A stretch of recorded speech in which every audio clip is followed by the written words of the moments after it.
মেয়েকে 5 মিনিটের জন্য ঘুম পাড়িয়ে আমি জাস্ট রুমের থেকে বাইরে গেলাম, নিজের কিছু কাজ ছিল। তো ঘরে ঢুকে আমি যেটা দেখছি, জাস্ট তোমরাও দেখো। তো এই দেখো তার অবস্থা, এই যে মশারির মধ্যে ও ঘুমাচ্ছিল। তো আমি এসে দেখছি যে ও মশারি ধরে, মানে পারলে ঝুলে পড়ার মতো অবস্থা।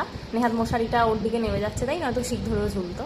তো শিকটা পারলে ভেঙেই ফেলে, হাত পা সব দিয়ে শিকটা ধরে টানছে। মানে কি বলবো একে। মাম্মাম, মাম্মাম, তাকাও আমার দিকে, তাকাও। এই যে এই যে এই যে তাকাও, কি করছো এটা? তুমি কি করছো? মশারিটা ভেঙে যাবে তো। ছেড়ে দাও, ছেড়ে দাও, ছেড়ে দাও, ছেড়ে দাও, ছেড়ে দাও। কি করছো এটা? ছাড়ো, মশারি ভেঙে যাবে মা। ছেড়ে দাও, ছেড়ে দাও, ছেড়ে দাও, ছেড়ে দাও, ছেড়ে দাও, ছেড়ে দাও, ছেড়ে দাও, ছেড়ে দাও, ছেড়ে দাও। এই যে এটা কি হচ্ছে? কি হচ্ছে এটা?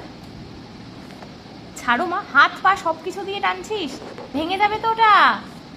ছেড়ে দাও মামা, ছেড়ে দাও, ছেড়ে দাও, ছেড়ে দাও, ছেড়ে দাও, ছেড়ে দাও। কি হচ্ছে এটা? ছেড়ে দাও, ছেড়ে দাও, ছেড়ে দাও। দেখো একবার মশারিটার অবস্থা, মানে একদিকেও তুবড়ে ফেলেছে টেনে টেনে। ছেড়ে দাও, ছেড়ে দাও, ছেড়ে দাও, হাতে লেগে যাবে। মানে আমি টানতেও পাচ্ছি না, যেহেতু ওর হাতে লেগে যাবে, একদম নরম নরম হাত, সেখানে শিকগুলো।